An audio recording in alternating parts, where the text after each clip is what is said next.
Nou gewoonlik gesels ek met baie mense, but today, wow, ek is amper oorweldig. I'm chatting to someone who has been a mentor in my life en jy doen ongelooflike goed. En toe ek nou hierdie persverklaring sien Henny van Green en toe dink ek, ons moet gesels of dit nou hier op sosiale media lewe en op jacarandafm.com en enige ander platform, we have to talk about Annie and Helen. Hierdie teaterproduksie van Henny van Green, die nuwe teksverwerking, ons van daaroor gesels van hierdie Broadway toneelproduksie, The Miracle Worker. Ek het nou eintlik gaan kyk na waaroor dit alles gaan, maar gou net 'n bietjie meer oor die skrywer. Okay, so skrywer, vertaler en regisseur Henny van Green en akteur, TV-persoonlikheid en vervaardiger Pedro Creer. Hulle doen baie legendariese produksies, goed soos Life op die vrou af, Dinsdae by Morrie. En hierdie keer is Ellen en Helen. Die teaterproduksie is beskikbaar by die Atterbury Theater. Ek self gaan van 25 Februarie tot die 1 Maart. En jy kan kaartjies bespreek by seatme.co.za. Maar jy wonder seker hoekom moet ons Suid-Afrikaanse teater of enige teksverwerking gaan kyk? Wel, ons gaan dan van Henny hoor en dan gaan ek vir jou die rolverdeling verduidelik en dan gaan jy beslis wil gaan kyk. So Henny van Green, baie welkom by my platform Jacaranda FM. Altyd lekker om met jou te gesels. Baie keer sê ons, hoekom moet ons so produksie gaan kyk, maar ek gaan nie eers daar begin nie. Toe ek sien dat dit is 'n toneelproduksie wat 'n verwerking is, toe wonder ek, hoekom hierdie een? I mean, I've seen some of your other work and alles is regtig incredible and maybe I'm biased. Hoekom het jy besluit op hierdie een, Annie and Helen? Dit is eintlik gebou om die 13-jarige Judy Hutton. Nou, jy het kinders, jy het dogters, Ilana, en jy weet, ek het Judy gesien toe sy in graad 4 was. En sy is 'n fully formed actor. En dit was die vreemdste ding om te sien. Op graad 4 vlak, ek het so 'n ding met haar gedoen en ek het haar geregisseer en van notas gegee wat vir 'n professionele akteur moeilik sou wees en sy het dit net so gevat. En toe ek weer net met haar selfs ons het die jare daartussenin weer gewerk, baie saam met haar gewerk, ek gesien hoe groei sy.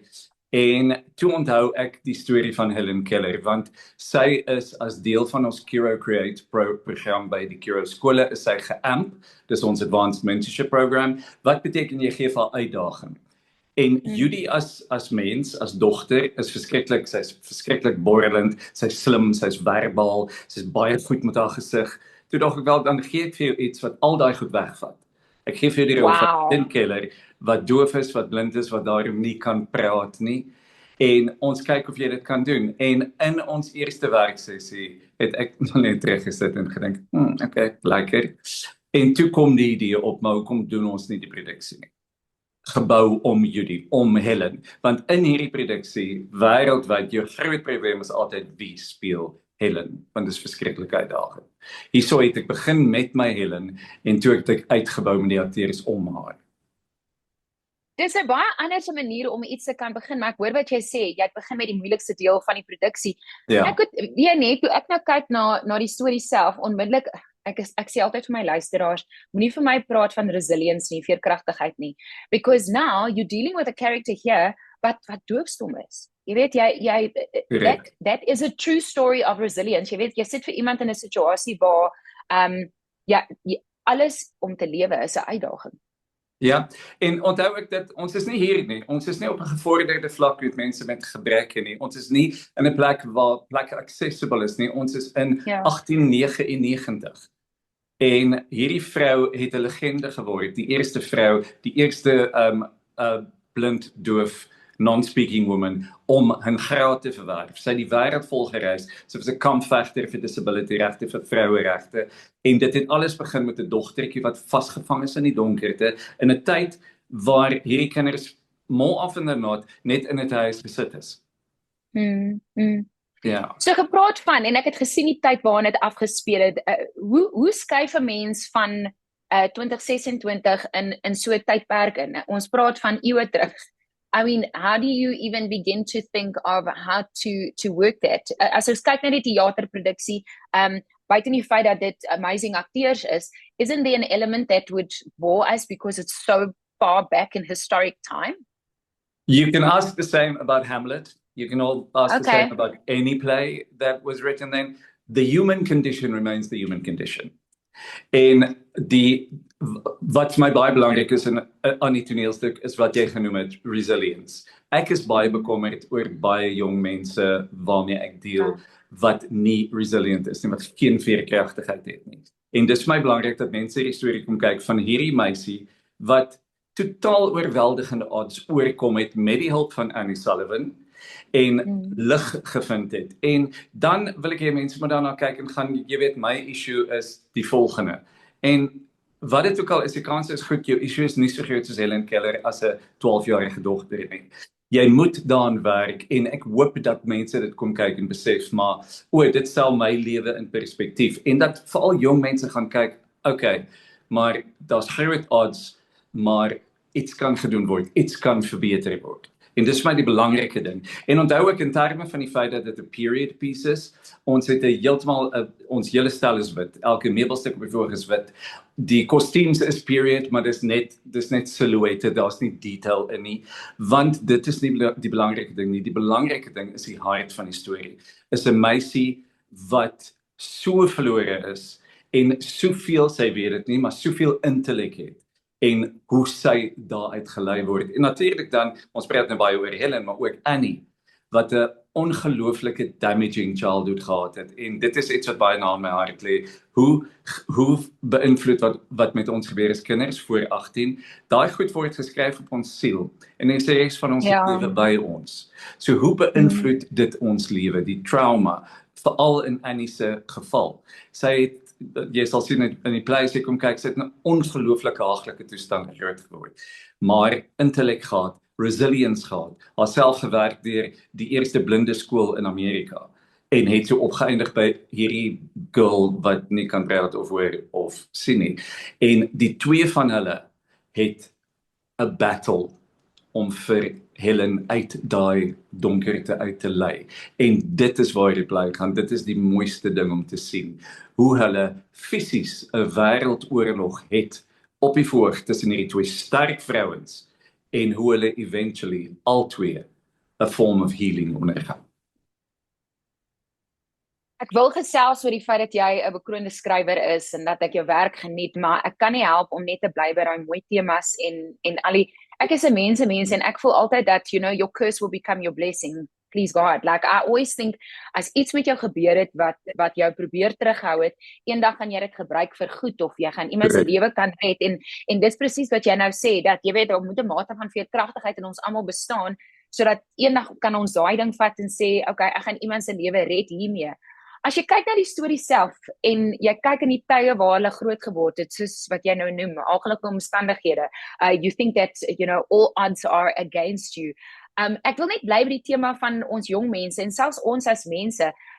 Watter motivering het jy vir mense wat voel maar ek beteken niks vir die samelewing nie. Daar is eintlik nie opsies vir my nie. How can my curse ever become a blessing for someone else, jy weet? Lees, kyk teater, kyk films, kyk ander stories van mense wat jou inspireer, soos hierdie produksie. Een van my gunsteling quotes van teater is, theater is like gym for empathy. En wat my verskriklik mooi is, jy sal weet, jy trauma swat, is dat hulle sê ook baie dat an audience enters a theater and they suspend disbelief. Wat hulle bedoel daarmee is dat as ek op die voor staan en ek maak so, dan kies die audience om te glo dis 'n gun. As ek net in 'n lig is, maar die omgewing is 'n kasteel, hulle kies om te glo ek staan op 'n kasteelmuur. So they suspend their disbelief. Maar wat my belangriker is when a theater audience walks into a theater, they suspend belief.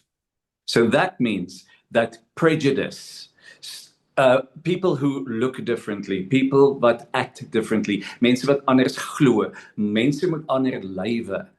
As jy in 'n teater instap en jy sien vir hulle in 'n narrative, in 'n storie, en jy raak, dan stap jy in hulle vas, ergens op die straat, dan gaan 'n stemmetjie binne jou, but you're different from me, en dan skop die teaterstorie in, en hy gaan, jy is anders as ek, but I once saw you in a story and I loved you there, so I can love you here. En dit is die belangrike ding, kyk vir stories van resilience, want ek weet nie, dis seker maar ridiculous, maar ek glo altyd dat dinge kan nie noodwendig gefiks word nie, but they can be improved upon. Jou situasie kan beter word. En so leer ons, en slegs deur daai trauma te gaan, of dit joune is, en of dit op die voorgrond of in 'n boek is, en jy sien dit, so leer ons stories. It's a parable. We are made up of narrative. And watching narrative sink vir ons idees in ons kop en kry vir ons 'n sense of morality, a sense of empathy, a sense of resilience, en dit is hoekom mense plays soos hierdie moet kom sien. Moenie dink dat dit 'n period piece is board nie, daar is 25 minute in hierdie play wat geen dialoog het nie. Dis die twee mense wat in 'n wêreldoorlog is op daai verhoog. Die een se wil so sterk soos die ander. En ek was nervous aan die begin, want ons vroue mense en kinders wat gewoond is aan 3 minute 30 sekondes op TikTok of 15 sekondes op TikTok. Ons vra mense met daai attention span en te kom sit en met die eerste vertoning by KAK, toe dog ek, okay, kom dit, en die scene begin en ek kyk vir die gehoor en die hele gehoor gaan. Vir die hele tyd eistere fokus op wat daar gebeur. Because we're human, we recognize the battle and ons root vir hulle. Sure. Een van die beste toneelstukke wat ons ooit gesien het, beslis in die top 5 van die afgelope 28 jaar wat ons al by KAK bygewoon het. Just some of the comments that people are giving, en as jy nou oor iemand se skouer loer en jy sien hierdie video en jy wonder hoekom ek saam met die bekroonde skrywer Jenny van Greenen gesels. We started off with a conversation about Annie and Helen, 'n nuwe teaterproduksie wat jy nie mag misloop nie. Ek self gaan dit kyk by die Atterbury Theater. Hulle speel van die 25ste Februarie tot die 1ste Maart, seatme.co.za. But I want to quickly get to ek nou die res van die rolverdeling sien, to fangirl ek nou, heerlik. Waar is my notas? Ek sien Bianca's ook in dit in. I must tell you, is ongelooflik. I love her so much. Okay, so Sintyn Skutte, okay. Sintyn Skutte speel Annie, Bianca Flanders speel Helen se ma, die incomparable Stian Bom speel die pa, en die fantastiese Alden van der Merwe speel haar boetie James. En hierdie mense is allemaal mense wat al saam met ons werk het op ons Curate projekte, so hulle judge of hulle mentor, en so daar's 'n beautiful synergy, en wat vir my baie belangrik was, is dat hulle koester vir die jonge Judy so. Hulle laat haar so veilig voel, dat sy rol daar hele verhoog. Dis iets ongelooflik om te sien, en al wat hierdie professionele akteurs doen is, hulle so, en ek hoor vir jou oor Bianca, beide Bianca en Judy kan as gekry vir hulle werk in hierdie produksie, en dit is welverdiend. Onmiddellik wil ek weet watter tipe mense is in die gehoor, maar ek dink net soos ons nou gepraat het van veerkragtigheid en hoe om mense te verstaan, ek dink theater is vir almal, jy weet, so ons hoef nie eers 'n ouderdomsgroep te kan kies nie, maar watter rol het ons as mentors, ouers, mense, ek kyk na jou en Pedro, en ek het vir Pedro 'n boodskap gestuur oor die naweek waar ek vir hom gesê het, en ek weet nie hoekom ek so emosioneel raak nie, maar I said to him that ons het, as groot mense het ons so verantwoordelikheid net teenoor ander mense, because you can save someone's confidence, you know, right, by just taking them in, or saying something kind, or reaching out, jy weet.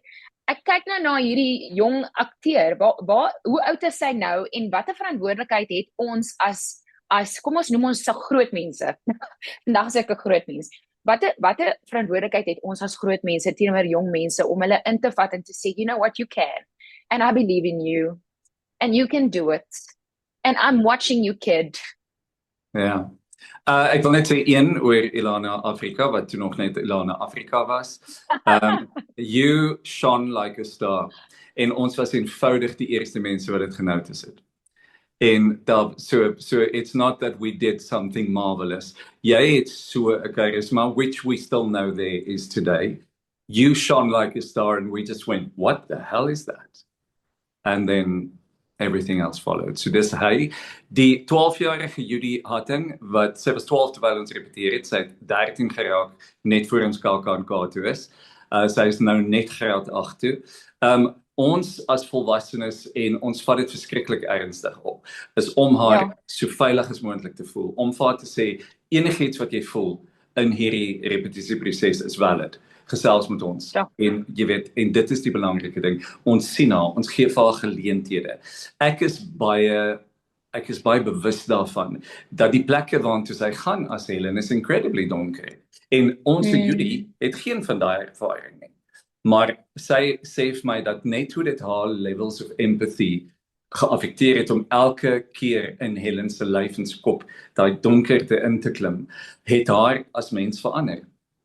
En sy sê sy ken die storie. Haar onderwyser het vir haar die movie gewys toe hulle in stand 4 was, of graad 6 was.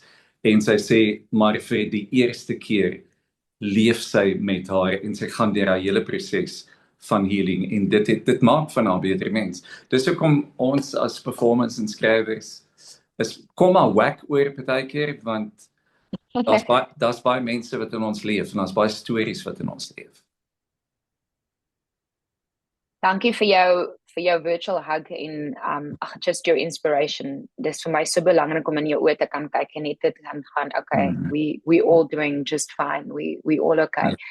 Onmiddellik dink ek aan die navorsing wat plaasvind met so iets net. Daar moet seker baie werk. En ek kan nie help om te dink, jy weet, heeltyd wil ek gaan na veerkragtigheid. Ons almal dink altyd, my situation is so bad, jy weet, en dan kyk jy na iets soos hierdie storie en dan besef jy, sommige mense het dit baie moeiliker. Wat se navorsing gaan in so 'n storie met Ellen en Annie en Helen? I mean, waar begin 'n mens kyk?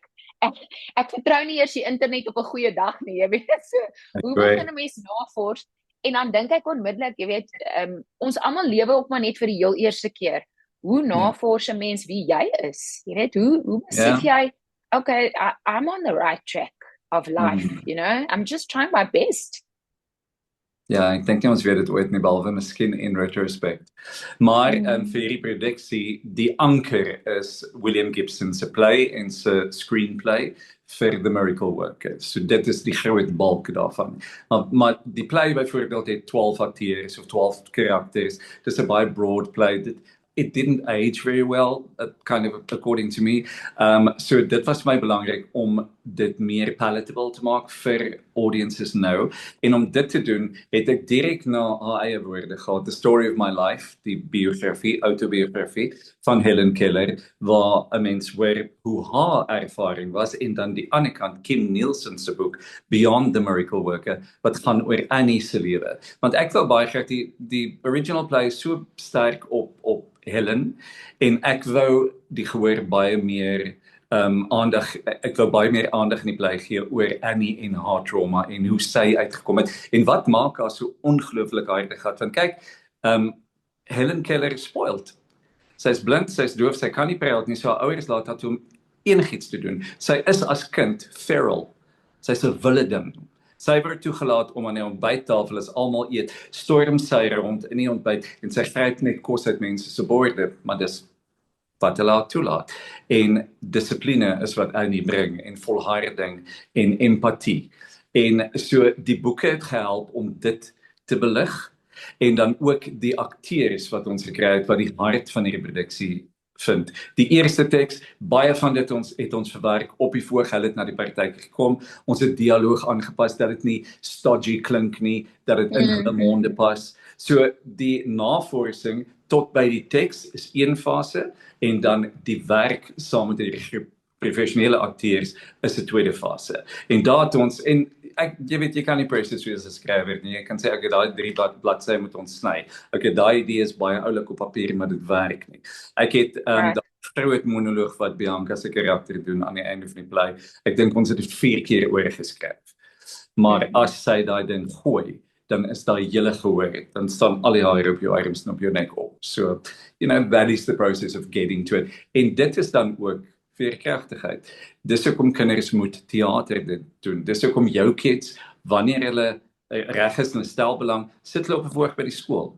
Want jy moet beklei om 'n play reg te doen. Ek kan nie daai ding speel nie, ek vergeet die woorde, ek vergeet waar ek moet loop. Ek kan nie dit doen nie, ek kan nie op cue emote nie, ek weet nie wat om te doen nie. So oefen oefen, en dan eventually, it happens, veerkragtigheid. Sure. Wel, ons is daar, en ons kry dit reg op hierdie stadium met 'n klavier en 'n viool en 'n fluit en ons sing, en ons gesels, so, hey, ons oefen hard. Ja. Ek so tussen die trane, ek het nog eens die plek gekyk en ek sit hier so met trane in my oë. Luister, so ek het nou gehoor, you gave a spoiler alert, just so you know. So buite in ons stilte op die verhoog en is daar musiek, is daar beligting? Ja. Tussen Kyk, ons die, wit ek het 'n span wat vir niks skrik nie. Die scenic design is deur Rocco Pool wat al verskriklik baie stelle gemaak het vir produksies en verskriklik baie pryse gewen het. Beautiful representative set. Die kostuums is deur Ray Hatting wat beautiful werk maak en dan Pretoria se eie Franke Prinsloo wat 'n briljante musikant is. Ek het vir my teks gestuur en dit het my ek was gobsmacked om net van sy tracks terug te kry waar die karakters underscore, waar die tydlyn underscore. Op 'n stadium sê ek van luister het 'n special effect nodig. Daar is 'n klok wat tik en hy moet al hoe harder en al hoe vinniger tik. So sê vir my is fine. I the grand piano en hy vat soos 'n stukkie hout en hy kap op die hout van sy klavier se binnegoed. En so het hy 'n hele klankbaan gemaak wat alles uit die instrument uitkom. Verskriklik mooi musiek. Hy het dit ook nou vrygestel op Spotify want dit is so mooi. Ek luister dit op repeat in my kar. Die ligte ontwerp is deur Andy Colombo, verskriklik mooi werk gedoen, baie subtiel en is so lekker om saam met al hierdie mense te doen. Dit gaan ouens, dis wat ek sien en dis wat ek wil hê die gehoor moet ervaar en almal verf saam aan dieselfde doek. Dis 'n heerlike proses. Ons het almal 'n skrywer in ons. Ek het self begin journal en ek vind dit is vir my it's so freeing to do so. Daar's skrywers wat hierdie video kyk en hierdie potgooi luister. Watter uitdaging het jy gehad met hierdie produksie self? En hoe oorkom jy as skrywer dit? En ek dink sommer aan Pedro ook as vervaardiger. En dan watter advies het jy vir ons as mense wat voel dat ons moet ook 'n uitdaging oorkom? Kijk, daar is baie dinge. Jy sal weet, die repetisieproses was 5 weke. Week 1 het ons net gewerk met Sintyn en Judy, met Annie en Helen, om hulle taal en hulle fisiese taal te kry. En dit was baie mooi en baie nodig. En dan het jy die 4 weke proses met die hele cast. En dis moeilik. Daar's tye wat die akteurs net gaan, okay, dit werk nie, ek kan nie dit doen nie, hier is nie lekker nie. Jy weet as 'n performer of as 'n persoonlikheid, hoe baie is daar self-doubt in ons. En ons double guess onsself en ons gaan, wel, is dit reg? Doen ek dit reg? Is dit reg? En jy het die ups and downs van die repetisieproses tot en met opening. En dan kyk ons almal mekaar in die oë en ons gaan, okay, fine, dit is hoe dit werk. That is what is happening. En 'n raad vir mense wat deur goed gaan. Ek is besig met 'n program met die naam van The Good Human. Ons almal in ons male se womb, we are like really finely wired, beautiful people. Ons kom in die wêreld uit en goed gebeur.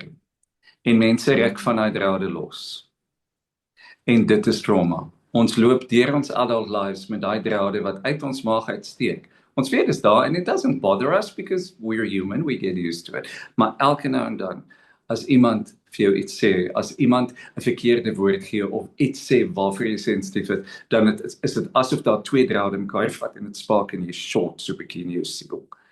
En dis okay, this is what makes us human. En moenie dink dis die einde van die wêreld nie. Wat ek vir al jong mense sê is, as jy voel, dit gebeur nou, sit daarmee. En gaan, okay, hoekom het dit gebeur? Dit het met my gebeur toe ek kleiner was. Hierdie persoon het dit nie so bedoel nie. Ek het dit so opgevat. Ek reageer instinktief so. So, dankie. Ek hoor jou, maar ek is nie meer daar nie. Ek is nie meer in 'n traumatiese situasie nie. So, ek gaan nou net 'n bietjie asemhaal and I'm just gonna sing to myself. En gewoonlik wat ons doen, as hy short is, ons hardloop weg. Ons moet dan sit vir 'n rukkie. Ons moet gaan, hoekom short hy? Wat het gebeur in daai tyd? En hoe haal ek asem om my emosies nou te reguleer? Dis hoe ek dit doen as 'n 60-jarige man. Ek het nog steeds my draadjies wat los is, en as iemand iets sê, dit gaan in, en dan gaan ek net, okay, that was then. Dit is nie meer my situasie nie, dankie lyf, ek weet jy beskerm my net, maar is nie meer nodig nie, it's all good, ek is fine. Volgende keer gebeur dit weer, en dan moet ek weer daai proses dink. En vir skrywers, journaling, vir enige iemand wat sad is, vir enige iemand wat 'n uitdaging het, skryf. Ons koppe is gemaak met woorde. Skryf dit. Gaan stap.